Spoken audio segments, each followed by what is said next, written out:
عليه ونعوذ بالله من شرور أنفسنا ومن سيئات أعمالنا من يهده الله فلا مضل له ومن يضلله فلا هادي له وأشهد أن لا إله إلا الله وحده لا شريك له سيدنا وسندنا وشفيعنا ومولانا محمدا عبده ورسوله صلى الله تعالى عليه وعلى آله وأصحابه وبارك وسلم تسليما كثيرا كثيرا أما بعد فأعوذ بالله من الشيطان الرجيم بسم الله الرحمن الرحيم وتوبوا إلى الله جميعا أيها المؤمنون لعلكم تفلحون آمنت بالله صدق الله مولانا العظيم وصدق رسوله النبي الكريم ونحن على ذلك لمن الشاهدين والشاكرين والحمد لله رب العالمين.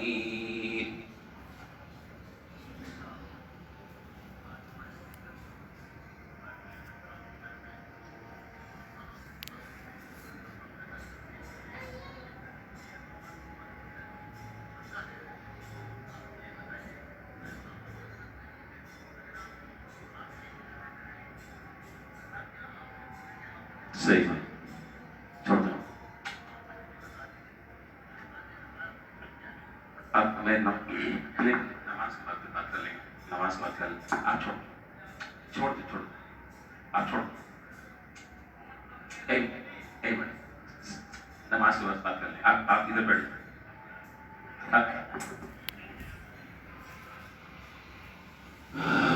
بزرگان محترم و برادران عزیز، میری طرف ذرا سا متوجہ ہو جائیں. تقریباً 2 مہینوں کے بعد اس منبر پر بیٹھ کر آپ سے مخاطب ہونے کا موقع مل رہا ہے.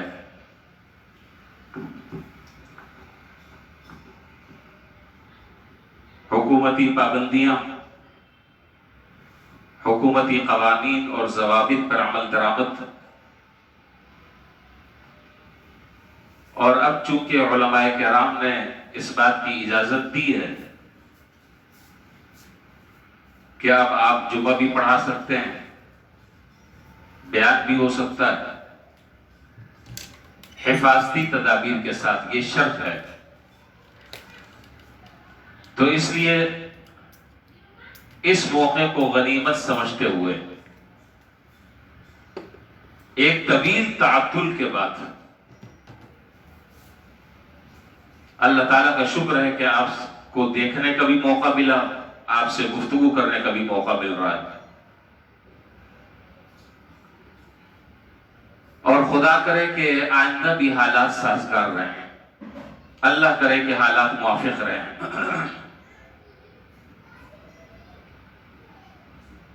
یہ رمضان المبارک کا پورا مہینہ گزرا، اس میں آپ سے کوئی بھی میری گفتگو نہیں ہو سکی کسی بھی نماز میں. باتیں تو کئی ساری ہیں، میں کوشش کروں گا کہ مختصر وقت میں ان ساری باتوں کو سمیٹوں. پہلی بات اس سلسلے میں یہ ہے کہ رمضان کا مہینہ ویسے ہی بابرکت اور عظمت والا مہینہ ہے، اور پھر رمضان میں جمعے کا دن یہ اور زیادہ اس کی فضیلت کو بڑھا دیتا ہے، اور زیادہ اس کی عظمت کو بڑھا دیتا ہے. چونکہ جمعہ جو ہے وہ ہے سید الایام، تمام دنوں کا سردار، اور رمضان کا مہینہ ہے سید الشہور، تمام مہینوں کا سردار. وہ ہے تمام جمعہ کا سردار، تمام دنوں کا. اور رمضان کا جو مہینہ ہے وہ ہے تمام مہینوں کا سردار. یہ اللہ تعالیٰ نے رمضان کے مہینے کو کیوں فضیلت دی، کس وجہ سے، یہ سب آپ جانتے ہیں، اس پر بات کرنے کی اس وقت ضرورت نہیں ہے۔ اور اسی رمضان کا یہ جو جمعہ ہم اب انشاءاللہ ادا کریں گے، یہ جمعہ آخری جمعہ ہے جس کو عوام کی اصطلاح میں کہا جاتا ہے جمعۃ الوداع، یعنی رخصتی والا جمعہ۔ شرعی اعتبار سے اس جمعۃ الوداع کے نہ کوئی احکام ہیں، نہ سرکار دو عالم نبی کریم صلی اللہ علیہ وسلم کی طرف سے اس سلسلے میں کوئی ہدایات اور ارشادات ہیں، نہ کوئی اور خاص ایسی فضیلت ہے جس کو آپ نے بیان کیا ہو۔ میں عوام کی اور پبلک کی بات نہیں کر رہا، میں بات کر رہا ہوں جناب رسول اللہ صلی اللہ علیہ وسلم کی، جن کے دین پر ہم سب عمل کرنے کے پابند ہیں۔ کوئی کہ جمعۃ الوداع ہو تو کرو یوں، یہ نماز یوں پڑھو وغیرہ وغیرہ، کوئی اس طرح کے کوئی حکم نہیں۔ البتہ صرف اتنی سی بات ہے کہ چونکہ اب آئندہ سال انشاءاللہ یہ جمعہ رمضان کا آخری جمعہ اب آئندہ سال انشاءاللہ آئے گا، اس سے پہلے اب نہیں آئے گا، یہ آخری جمعہ ہے اس اعتبار سے۔ اور ہم میں سے کسی کو بھی یہ بات نہیں معلوم زندہ رہتا ہے اور کون مرتا ہے۔ کتنے بشارے ایسے تھے جو پچھلے جمعۃ الوداع میں ہمارے سامنے یہاں موجود تھے اور وہ آج نہیں، وہ اللہ تعالیٰ کی طرف روانہ ہو گئے۔ اور مجھ سمیت کسی کو بھی نہیں معلوم کہ آئندہ رمضان کے مہینہ اسے آئندہ سال رمضان کا مہینہ نصیب ہوتا ہے یا نہیں ہوتا، اور اگر رمضان کا مہینہ نصیب ہوتا ہے تو جمعۃ الوداع بھی اسے ملتا ہے یا نہیں ملتا، کسی کو نہیں معلوم۔ ہاں اللہ تعالیٰ سے دعا کر سکتے ہیں، اللہ تعالیٰ سے دعا کر سکتے ہیں، بس یہ ہے ہمارے اختیار میں۔ تو بہرحال اس اعتبار سے یہ جمعۃ الوداع جو ہے وہ اہمیت کا حامل ہے کہ یہ اس رمضان المبارک کا یہ آخری جمعہ ہے۔ عوام الناس میں بہت ساری چیزیں مشہور ہیں، مثلا کہ یہ جو رمضان کا جو آخری جمعہ ہے جمعۃ الوداع، اس میں اس طریقے سے یوں 4 رکعت اور 6 رکعت نفل نماز پڑھی جائے اور اس میں یہ صورتیں پڑھی جائے اور اس رکعت میں یہ پڑھا جائے اور اس رکعت میں یہ پڑھا جائے۔ اچھا بھائی، ایسا پڑھنے سے پھر ہوگا کیا؟ ایسا پڑھنے سے یہ ہوگا کہ آپ نے پورے سال کوئی نماز یہ اگر نہیں پڑھی تو بس یہ 4 رکعت اور 6 رکعت پڑھ لینا سب کے لیے کافی ہو جائے گا۔ انا للہ و انا الیہ راجعون، اس سے زیادہ دروغ کوئی اور کیا ہو سکتی ہے؟ اس سے زیادہ کذب اور افتراء کیا ہو سکتا ہے؟ یہ تو پھر بہت آسان سی بات ہے، پھر آپ کو بھی مشقت اٹھانے کی ضرورت نہیں، مجھے بھی تکلیف جھیلنے کی ضرورت نہیں۔ یہ تو بہت آسان سا مسئلہ ہاتھ آ گیا کہ پورے سال نہ فرائض کا اہتمام، نہ فرائض کی ادائیگی، نہ نمازوں کا اہتمام، بس اگر رمضان کا مہینہ مل جائے اور آخری جمعہ مل جائے تو 4 رکعت اور 6 رکعت پڑھ لینا، اللہ خیر صلی اللہ تعالیٰ سب معاف کر دیں گے۔ سبحانک ھذا بہتان عظیم، یہ سب دروغ گوئی ہے، حقیقت سے اس کا کوئی تعلق نہیں۔ حقیقت بات کیا ہے؟ حقیقت بات یہ ہے کہ جس آدمی کے ذمہ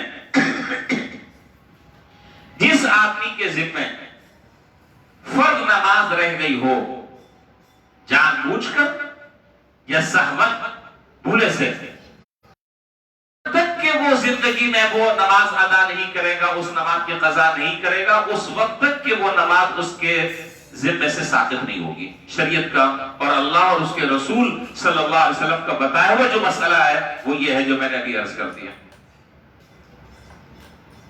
اور اگر کوئی آدمی، بات لمبی ہو جائے گی، اگر کوئی آدمی نماز تو نہیں پڑھ سکتا، چاہ رہا ہے کہ میں فدیہ دے دوں اور فدیہ دے کے میری نمازوں کا کفارہ ہو جائے، تو ایسے آپ لاکھوں روپے بھی فدیہ دے دیں، نماز آپ کے ذمہ سے ساقط نہیں ہوگی۔ اگر آپ نماز پڑھ سکتے ہو اور نماز پڑھنے کی استطاعت اور قدرت آپ کے اندر اگر ہو تو فدیہ دینے سے نماز ثابت نہیں ہوگی، نماز پڑھنی ہی پڑے گی، اور جس پر چاہے پڑھ لیں، اس کی کوئی پابندی نہیں ہے، سوائے 3 اوقات جو مکروہ ہیں، مکروہ جو 3 اوقات ہیں ان اوقات کے علاوہ جتنی چاہیں، جتنے دنوں کی چاہیں نماز پڑھنا پڑھیں، اور حتی الامکان آدمی کو اپنی قضا نمازوں کو ادا کر لینا چاہیے، زندگی کا موت کا کوئی بھی بھروسہ نہیں ہے۔ تو عوام الناس میں جو یہ بات پھیلی ہوئی ہے، اور یہ بات جو عام طور پر ذہنوں میں بٹھائی ہوئی ہے کہ بھئی جمعۃ الوداع کو اتنی رکعت پڑھ لو، پورے سال کی آپ نے فجر نہیں پڑھی، عشاء نہیں پڑھی، عصر نہیں پڑھی، بس یہ 4 رکعت اور 6 رکعت پڑھ لو، ساری کی ساری نمازیں معاف ہو جائیں گی اور ذمے سے ساقط ہو جائیں گی۔ اس طرح کا شرعاً کوئی مسئلہ قرآن اور حدیث سے ثابت نہیں، یہ بات میں نے کلیئر کر دی۔ دوسری بات یہ ہے کہ یہ جو جمعۃ الوداع ہے یہ ہمیں 2 باتوں کا سبق دے رہا ہے جاتے جاتے۔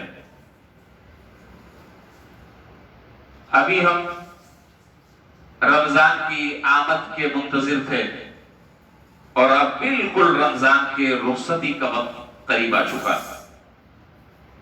یہ ایک الگ بات ہے، یہ ایک الگ بحث ہے کہ اس رمضان کو ہم نے کس طریقے سے گزارا۔ اس پر آپ نہ کسی پہ فتویٰ لگا سکتے ہیں، نہ کسی کے بارے میں کوئی یقینی آپ رائے قائم کر سکتے ہیں۔ میں نے کس طرح رمضان گزارا میں جانتا ہوں، محاسبہ کرنا، آپ نے رمضان کس طریقے سے گزارا آپ اپنا محاسبہ فرمائیں۔ تو در حقیقت یہ جمعۃ الوداع اپنا محاسبہ کرنے کا دن ہے۔ یہ جمعۃ الوداع اپنا محاسبہ کرنے کا دن ہے کہ آدمی اپنا محاسبہ کرے کہ کیا کھویا اور کیا پایا۔ اللہ تعالیٰ نے روزے رکھنے کی الحمدللہ توفیق عطا فرمائی، تراویح پڑھنے کی اللہ تعالیٰ نے توفیق عطا فرمائی، شب قدر میں اللہ تعالیٰ نے کچھ نہ کچھ عبادت کرنے کی توفیق عطا فرمائی، جو حضرات اعتکاف میں بیٹھے ہیں اللہ تعالیٰ نے ان کو اعتکاف میں بیٹھنے کی توفیق عطا فرمائی۔ جیسے تیسے بھی اللہ تعالیٰ کی رحمت سے امید ہے کہ انشاءاللہ یہ اللہ تعالیٰ کی طرف سے ان عبادتوں کی توفیق کا مل جانا یہ انشاءاللہ اللہ تعالیٰ کی طرف سے قبولیت کی علامت ہے انشاءاللہ۔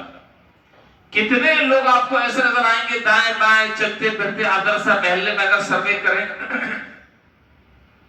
جن بیچاروں کو یہ تک بھی نہیں پتا کہ رمضان کب آیا تھا اور رمضان کب گزرا اور آج رمضان کی کیا تاریخ ہے۔ پورا مہینہ غفلتوں کی نظر، پورا مہینہ کھانے پینے میں۔ پہلے تو ایک وہ زمانہ تھا، ہم نے اپنے بڑوں سے سنا، کتابوں میں پڑھا، آپ نے بھی سنا ہوگا کہ پہلے ایک وہ زمانہ تھا کہ غیر مسلم بھی رمضان میں مسلمانوں کے سامنے کھانے پینے سے شرماتا تھا،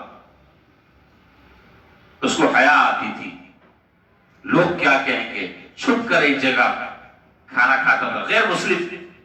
اور اب تو خیر وہ زمانہ چلا گیا، غیر مسلموں پر اب کیا رونا، اب تو مسلمان جو ہے وہ دھڑلے سے ڈنکے کی چوٹ پر کھاتا ہے، اور اگر آپ ذرا سے سمجھائیں تو اس پر آگے سے بحث، آگے سے اس پر دلائل کہ تم کون ہوتے مجھ سے پوچھنے والے، یہ میرا اور۔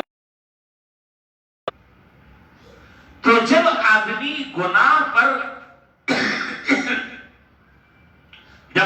گناہ پر اصرار کرنے لگے،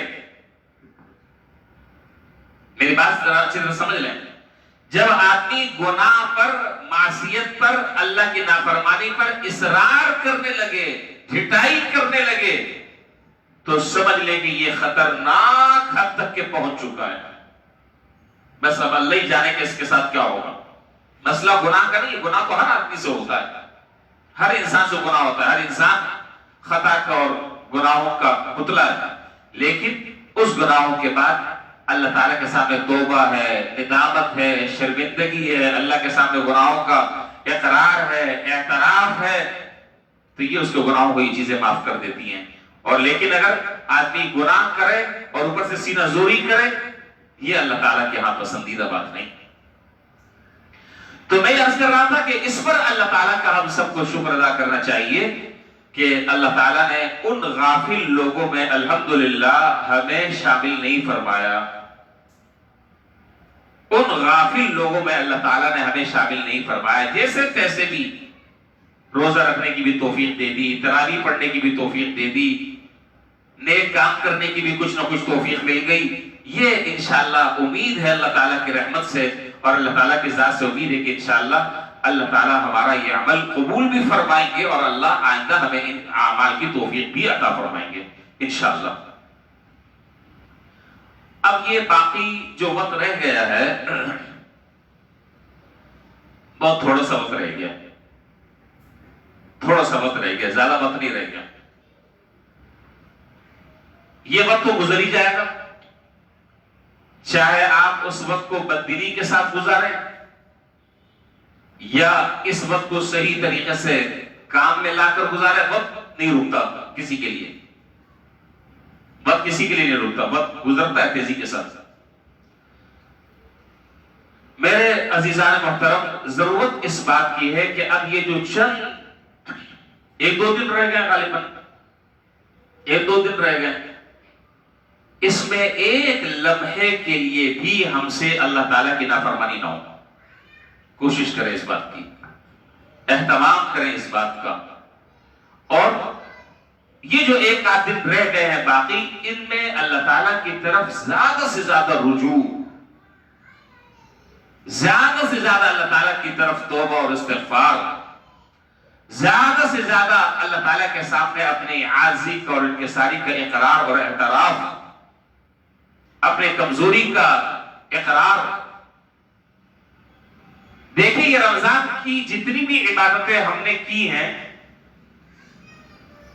یہ ہم انشاءاللہ کریں گے, چاہے وہ تراویح ہو, اعتکاف ہو, لیلۃ القدر ہو, روزہ ہو, صدقہ خیرات ہو, کسی کو افطار کرانا ہو, وغیرہ وغیرہ.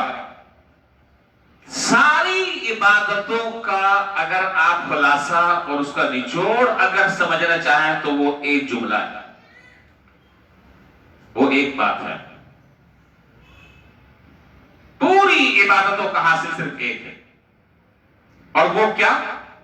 یعنی تراویح سے بھی وہ سبق اللہ تعالیٰ دینا چاہ رہا ہے, روزے سے بھی اللہ تعالیٰ وہی سبق دماغ میں بٹھانا چاہ رہے ہیں, لیلۃ القدر کی میں جاگ کر عبادت کرنے سے بھی وہی بات ذہن نشین کرائی جا رہی ہے. وہ سبق صرف اور صرف ایک ہے, وہ کیا کہ تم اپنا جائزہ اور اپنا محاسبہ کرو اور یہ دیکھو کہ اس ایک مہینے میں اللہ تعالیٰ سے تمہارا تعلق کیسا ہوا. اس ایک مہینے میں اللہ تعالیٰ سے تمہارا تعلق مضبوط سے مضبوط تر ہوا ہے, یا اللہ تعالیٰ سے تمہارا تعلق ویسے ہی ابھی بھی ہے جیسا رمضان سے پہلے تھا, یا جتنا تعلق تھا اللہ نہ کرے وہ تعلق بھی ختم ہو گیا.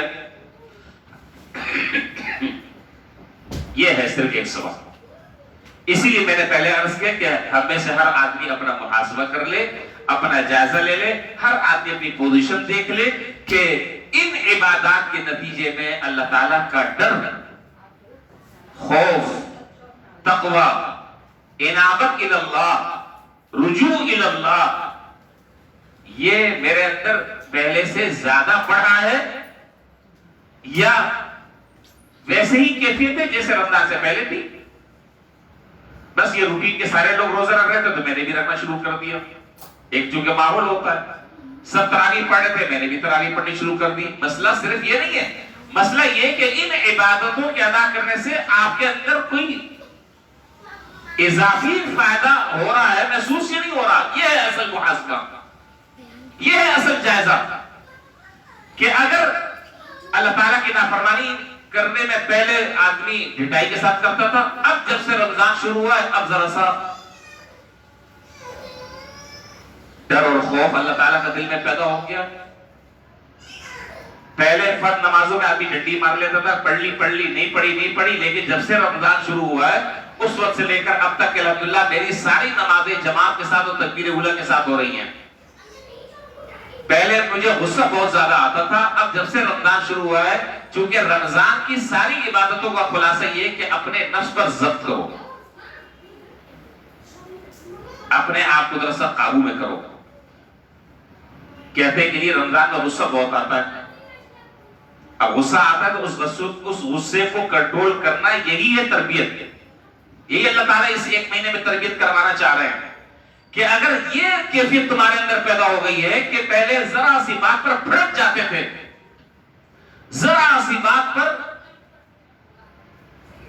ہتھے سے اکھڑ جاتے تھے، لیکن جب سے رمضان شروع ہوا ہے اپنے اندر صبر کرنے کا مادہ پیدا ہو گیا ہے، نفس کو کنٹرول کرنے کا داعیہ اپنے اندر پیدا ہو گیا ہے. تو اگر یہ مثبت کیفیات پیدا ہو رہی ہیں تو اس پر اللہ تعالیٰ کا شکر ادا کرنا چاہیے کہ الحمدللہ الحمدللہ اللہ تعالیٰ نے میرے اندر رمضان کے علاوہ جو عام پورا سال ہمارا گزرا اس کے مقابلے میں رمضان میں اللہ تعالیٰ نے میرے اندر بہترین تبدیلی پیدا فرمائی ہے. اس پر اللہ تعالیٰ کا شکر ادا کرنا چاہیے.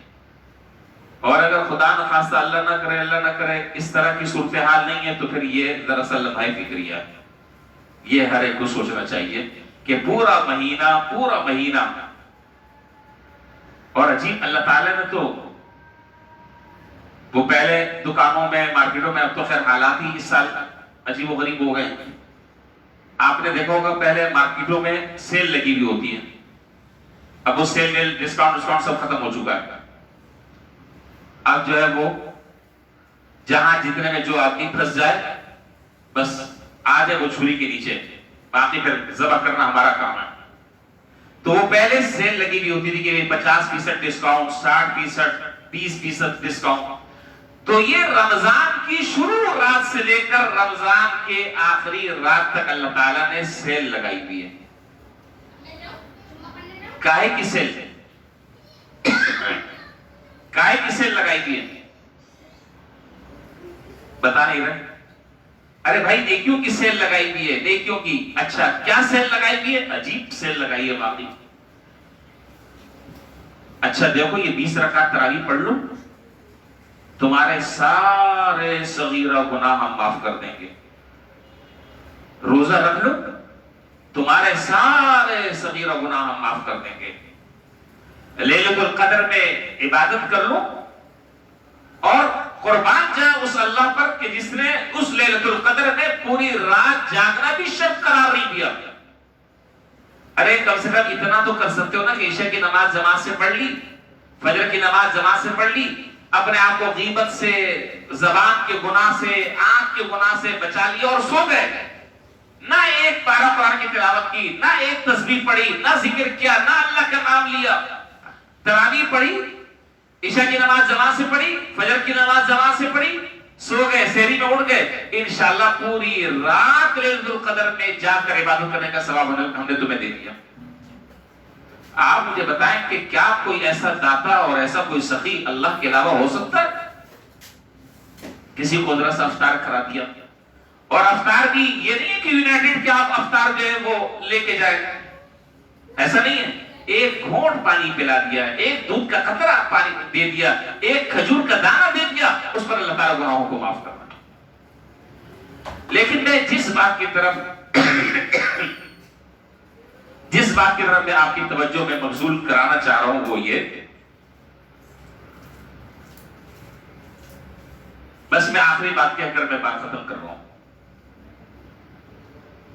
جس انہمام کے ساتھ اور جس غور و فکر کے ساتھ آپ بات سن رہے ہیں، بہت ساری باتیں میرے ذہن میں آ رہی ہیں، لیکن وقت اس کی اجازت نہیں دیتا. باہر گرمی میں بیچارے لوگ بیٹھے ہیں.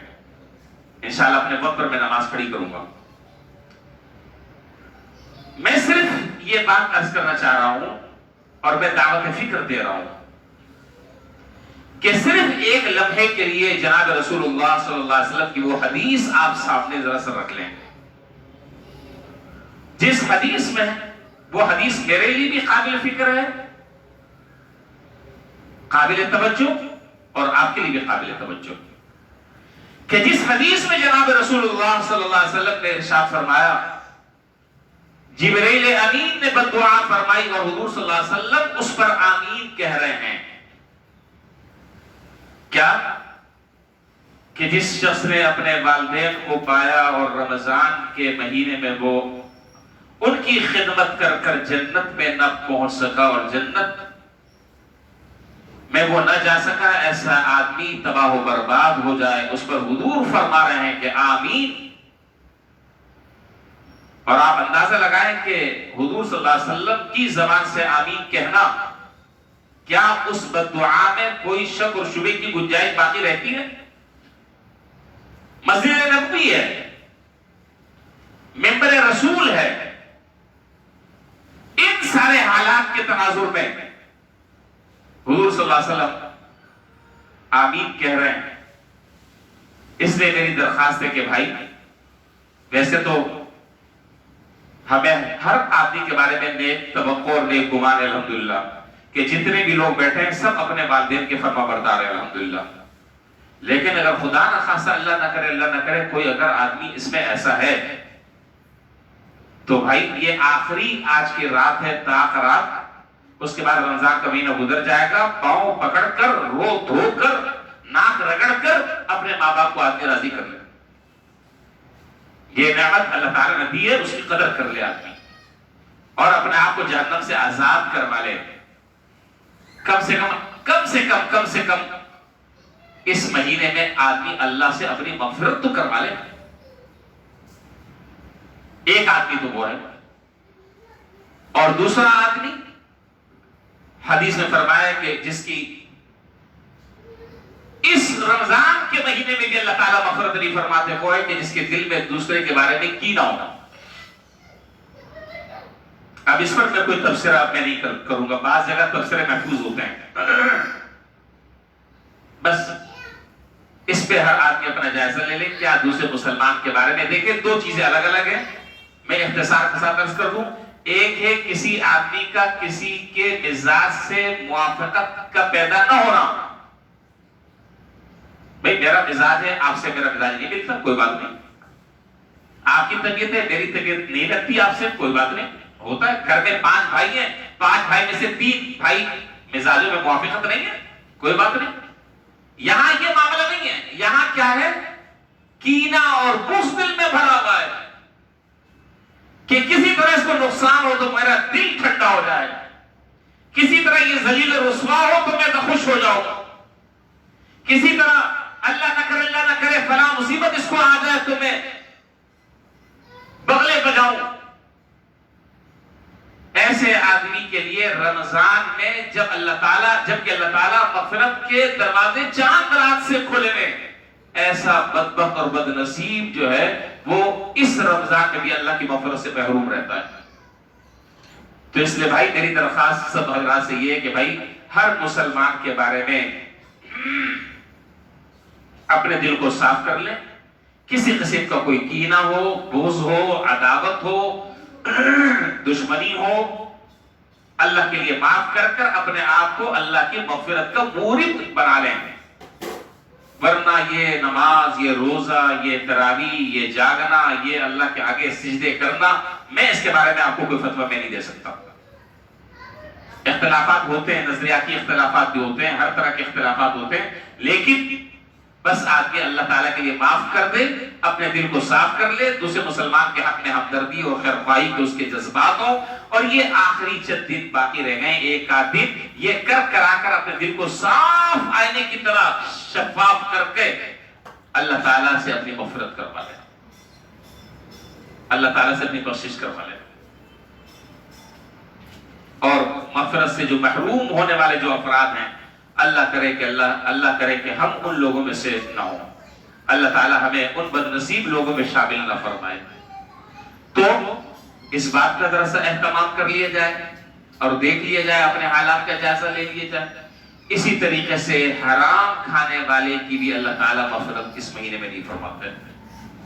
اور میں نے بھی کیا عرض کیا کہ اللہ تعالیٰ تو اپنی مغفرت کے بہانے تلاش کر رہے ہیں، بہانے۔ اچھا یہ کام بھی کر لو، چلو معاف کر دیتے ہیں، یہ چھوٹا سا کام بھی کر لو، بخش دیتے ہیں، یہ کام بھی کر لو، بخش دیتے ہیں، یہ بھی کر لو، بخش دیتے ہیں۔ لیکن آپ اندازہ لگائیں کہ وہ آدمی کتنا شقی اور بد نصیب اور بدبخت ہوگا کہ جو اتنے اعلانات کے باوجود بھی وہ ٹس سے مس نہیں ہو رہا، وہ اللہ تعالیٰ سے اپنی مغفرت چاہ ہی نہیں رہا، وہ اللہ تعالیٰ سے اپنے گناہوں کو معاف کروانا ہی نہیں چاہتا، اس سے زیادہ بد نصیب اور کون ہو سکتا ہے؟ اللہ تعالیٰ ایسے بدقسمت اور بد نصیب لوگوں سے ہمیں آزادی نصیب فرمائے، اور اللہ کرے کہ ہم ان لوگوں میں نہ ہوں۔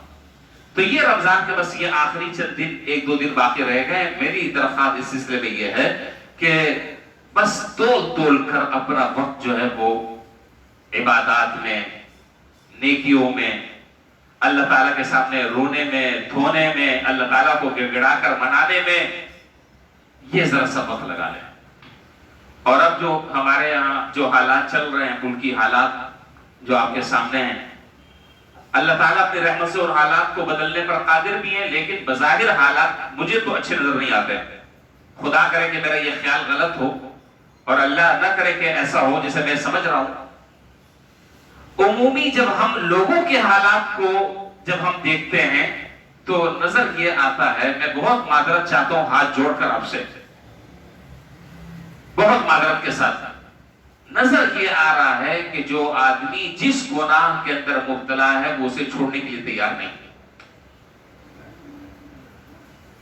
میری بات اگر آپ کو بری لگے میں معافی چاہتا ہوں. مجھے اس صورتحال یہ نظر آ رہی ہے، یعنی سارے کام ہو رہے ہیں، لیکن جس طریقے سے اللہ تعالیٰ کے سامنے توبہ اور استغفار کرنا چاہیے، جس طرح اللہ تعالیٰ کے سامنے رجوع کرنا چاہیے، جس طرح اپنے حالات کو بہتر کرنے کی فکر کرنی چاہیے، جس طرح اللہ تعالیٰ کو رو رو کر منانا چاہیے، وہ جذبات نظر نہیں آ رہے، وہ کیفیات سامنے نظر نہیں آ رہی. ایک آدمی پہلے بھی حرام خوری میں مبتلا تھا، رمضان میں روزہ بھی رکھ رہا ہے، سب کچھ کر رہا ہے، لیکن حرام خوری سے، رشوت سے وہ بچ نہیں رہا. ناجائز طریقے سے منافع کمانا کیا جائز ہے؟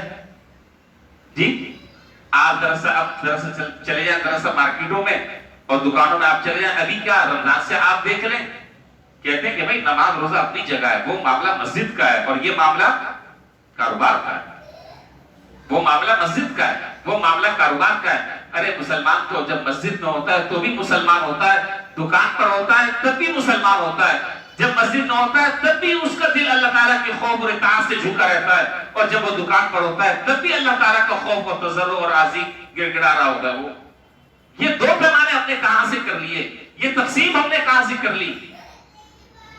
اس لیے بھائی میری درخواست یہ ہے کہ صدق دل سے، سچے دل سے اللہ تعالیٰ کے سامنے روئیں، توبہ کریں، گڑ گڑائیں، اللہ تعالیٰ سے معافی مانگے، رو رو کر معافی مانگے، اللہ کو منائیں کہ یہ جو ہمارے پر عذاب مسلط ہے، اللہ تعالیٰ اس عذاب کو ہم سے دور فرما دے.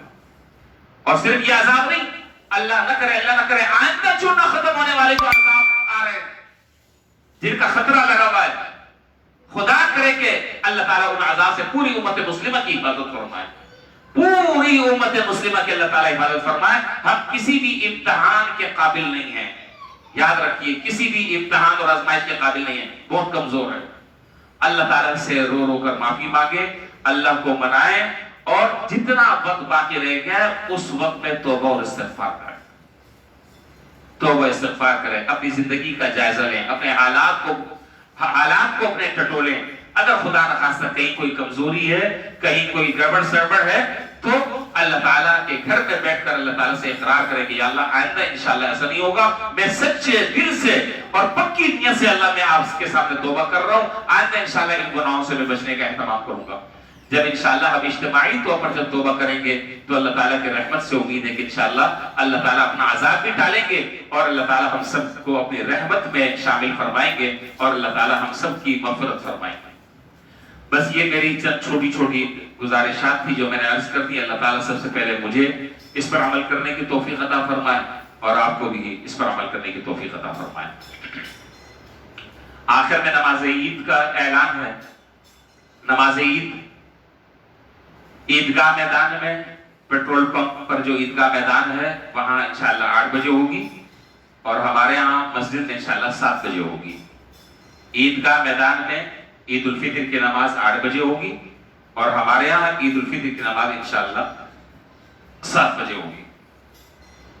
دوسرا اعلان، یہ مسجد کے ساتھ جو آپ مدرسہ دیکھ رہے ہیں، عظیم الشان مدرسہ، جو الحمدللہ پورے اس علاقے کی دینی ضرورت کو پورا کر رہا ہے، اور بہتر انداز سے الحمدللہ پورا کر رہا ہے.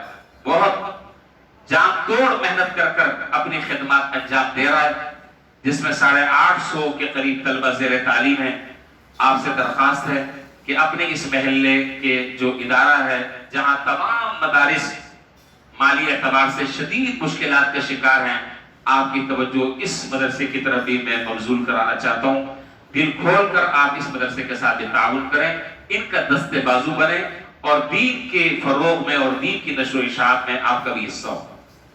اسی طریقے سے مسجد کے جو ذمہ دار حضرات ہیں انہوں نے بھی مجھ سے درخواست کی کہ مسلسل یہ 2 مہینے کے لاک ڈاؤن کی وجہ سے مسجد میں جو حضرات عطیہ دیتے تھے ماہانہ بنیادوں پر، اس میں کافی حد تک یہ کمی آ گئی ہے. اور آپ کو معلوم ہے کہ یہاں عمومی چندے کا ہمارے ہاں رواج نہیں ہے کہ آپ رومال لے کر آدمی جا رہا ہے اور چندہ کر رہا ہے. بس یہ کبھی کبھار اعلان کر دیا جاتا ہے، اللہ تعالیٰ کے نیک بندے جمع کرا دیتے ہیں. میری درخواست یہ کہ کم سے کم رمضان کے مہینے میں ہر آدمی اپنے ذمے کوئی نہ کوئی رقم متعین کر لے کہ یہ میں مسجد میں ہر مہینے انشاءاللہ دوں گا. انشاءاللہ جہاں ہماری ساری ضرورتیں پوری ہو رہی ہیں، انشاءاللہ اگر اللہ کے گھر کو آباد کرنے کے لیے اور اللہ کے گھر میں جو کچھ دین کا کام ہو رہا ہے اس کی نشر و اشاعت میں اگر ہم اپنا حصہ ڈالیں تو انشاءاللہ یہ ہمارے لیے عظیم صدقہ جاریہ ہوگا. اللہ تبارک و تعالی ہمیں ان سارے کے سارے خیر کے کاموں کے کرنے کی بھی توفیق عطا فرمائے، اور جو باتیں میں نے عرض کی ہیں اللہ تعالیٰ ان باتوں پر بھی عمل کی توفیق نصیب فرمائے. وآخر دعوانا الحمدللہ رب العالمین. جن حضرات نے سنتیں نہیں پڑھی ہیں وہ سنتیں پڑھ لیں.